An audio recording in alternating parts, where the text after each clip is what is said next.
Je suis la vraie vigne, dit Jésus, et mon Père est le vigneron. Tout sarment qui en moi ne porte pas de fruit, il l'enlève, et tout sarment qui porte du fruit, il l'émonde afin qu'il en porte davantage. Déjà, vous êtes émondés par la parole que je vous ai dite. Demeurez en moi comme je demeure en vous. De même que le sarment, s'il ne demeure pas sur le cep de vigne, ne peut de lui-même porter du fruit, ainsi vous non plus, si vous ne demeurez pas en moi. Je suis le cep de vigne, vous êtes les sarments. Celui qui demeure en moi et en qui je demeure, celui-là portera du fruit en abondance, car en dehors de moi, vous ne pouvez rien faire. Si quelqu'un ne demeure pas en moi, il est jeté dehors comme le sarment, il se dessèche, et puis on les ramasse et on les jette au feu et ils brûlent. Si vous demeurez en moi et que mes paroles demeurent en vous, vous demanderez ce que vous voudrez, cela vous arrivera. Ce qui glorifie mon Père, c'est que vous portiez du fruit en abondance, que vous soyez pour moi des disciples, comme le Père m'a aimé, moi aussi je vous ai aimé, demeurez dans mon amour. Si vous observez mes commandements, vous demeurerez dans mon amour, comme en observant les commandements de mon Père, je demeure dans son amour. Je vous ai dit cela pour que votre joie soit parfaite, pour que ma joie soit en vous. Voici mon commandement. Aimez-vous les uns les autres comme je vous ai aimés. Nul n'a de plus grand amour que celui qui se dessaisit de sa vie pour celui ou celle qu'il aime.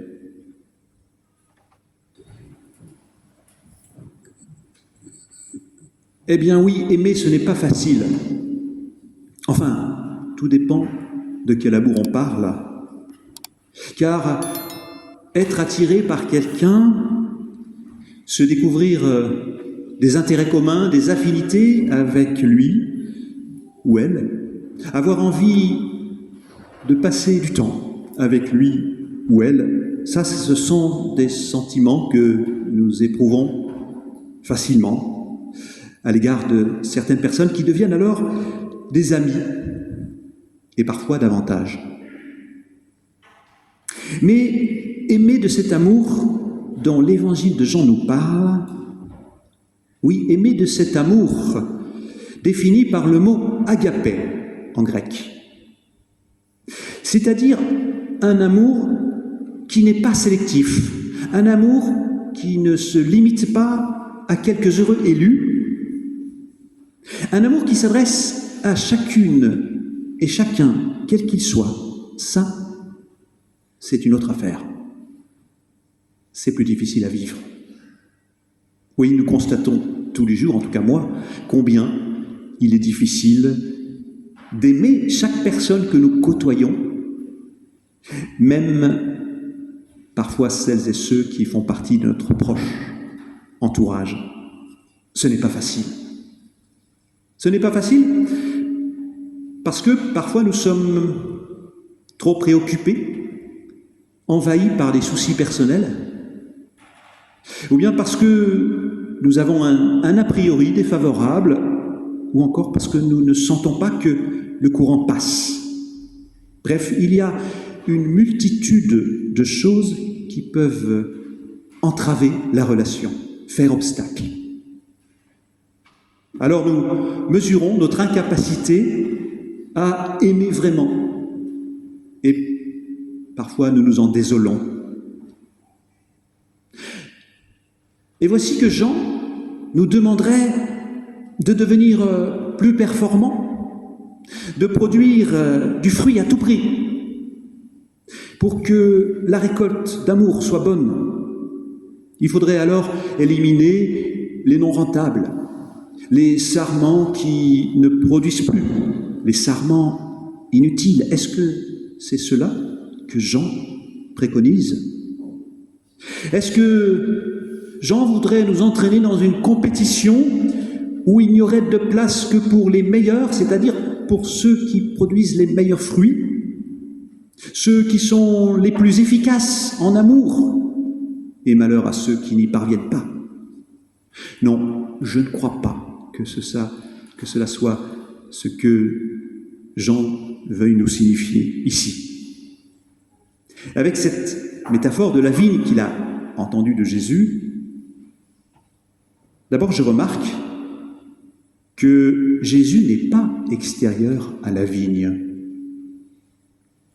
Jésus n'est pas dans la position de l'arbitre qui se tiendrait à distance et qui compterait les bons points, les mauvais points, qui départagerait les uns et les autres. Non, car il est lui-même la vigne. Jésus le dit explicitement. Moi, je suis la vigne véritable. Et donc, je comprends qu'il est solidaire.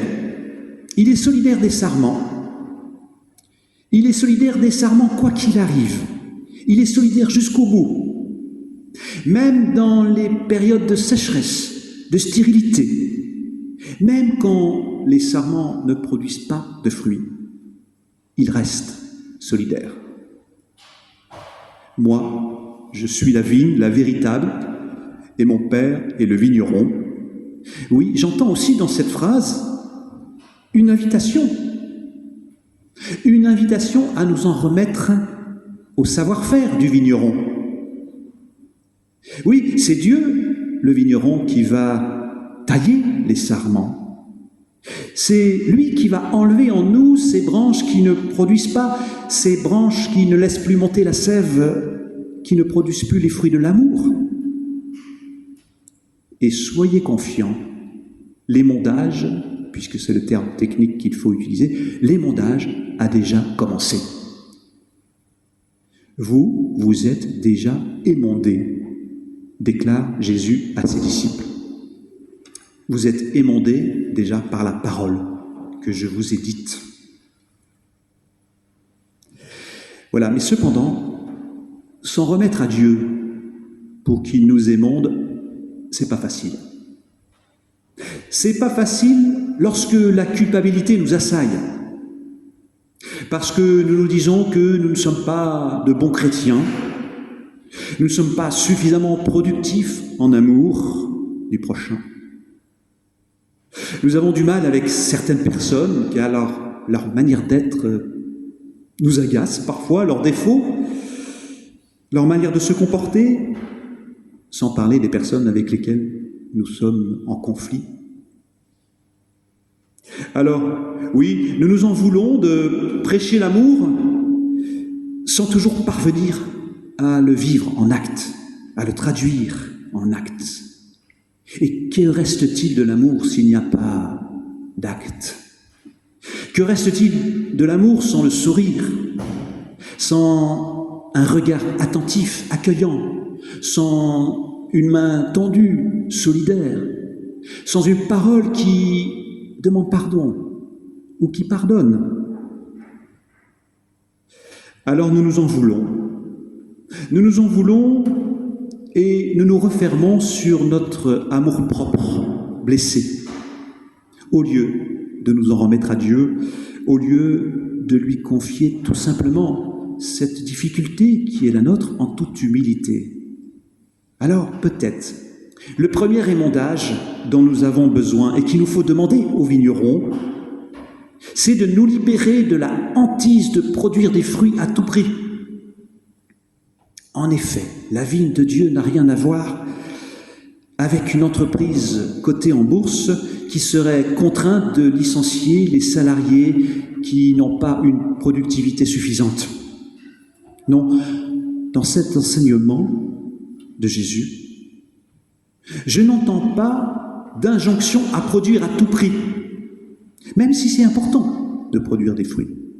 C'est l'enjeu de la vigne, il faut qu'elle produise. Mais ce n'est pas un commandement que Jésus adresse à ses disciples. Le texte parle de porter du fruit. C'est un peu différent, porter du fruit. C'est pas produire du fruit. Porter du fruit comme la femme porte l'enfant.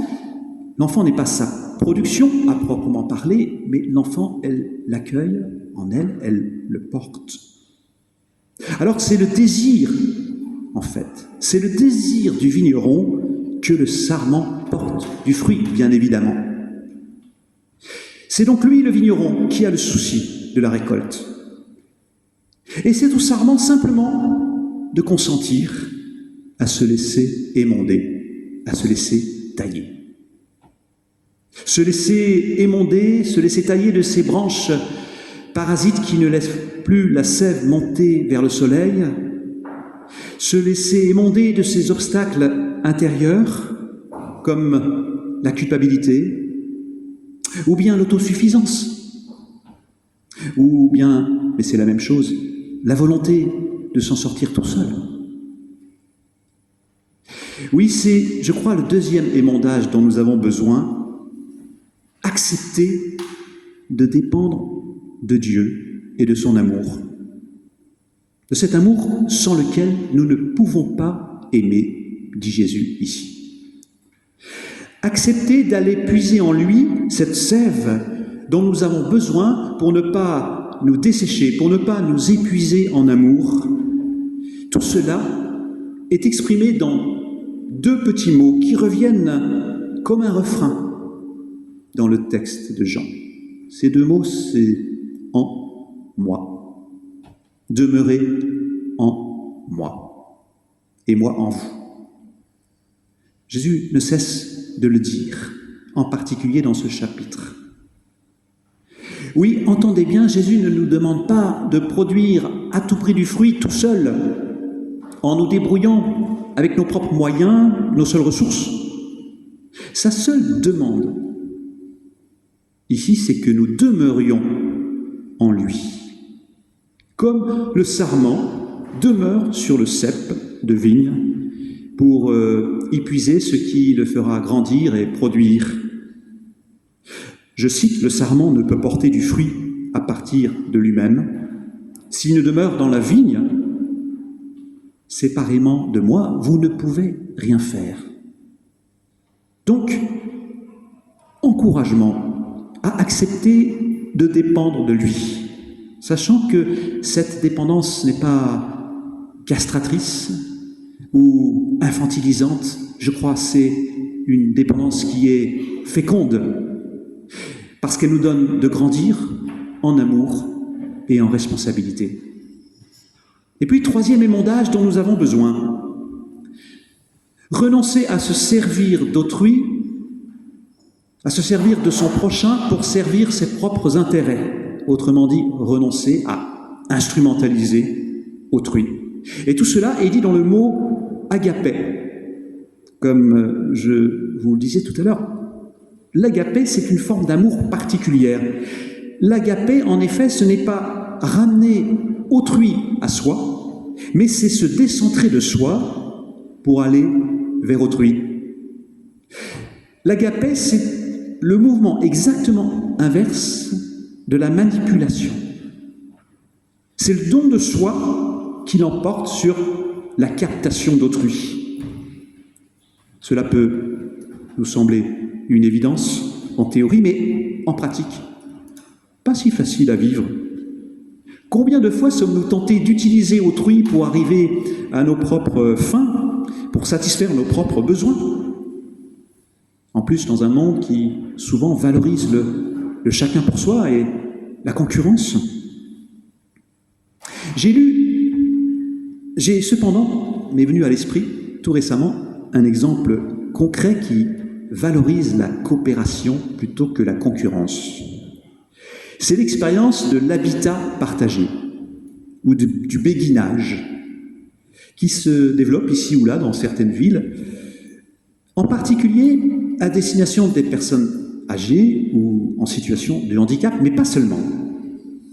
Le principe du béguinage ou de l'habitat partagé est le suivant.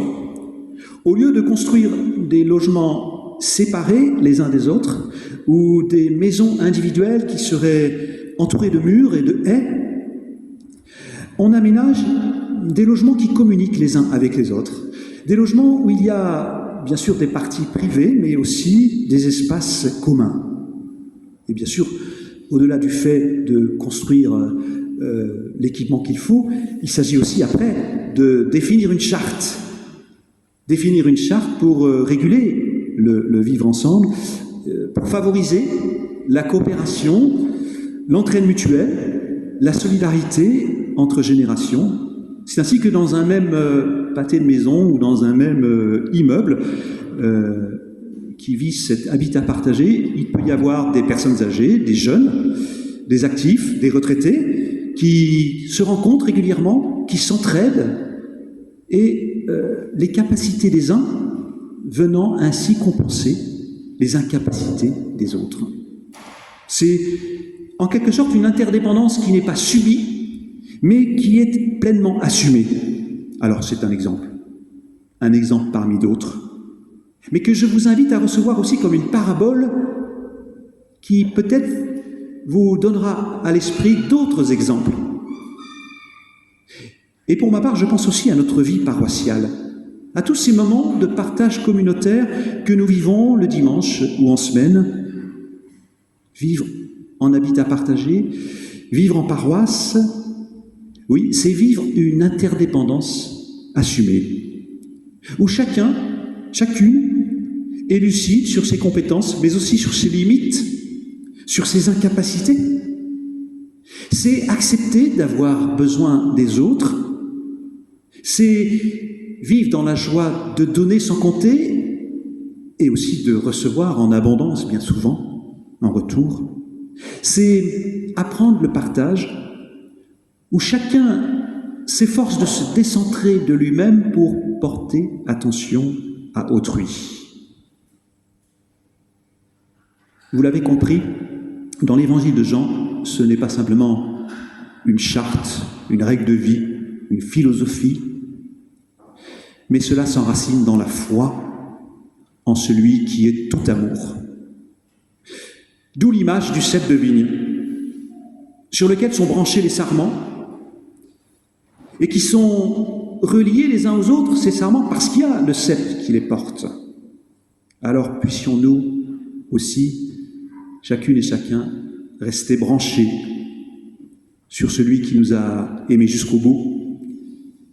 Puissions-nous puiser notre sève en celui qui est l'agapé. Amen.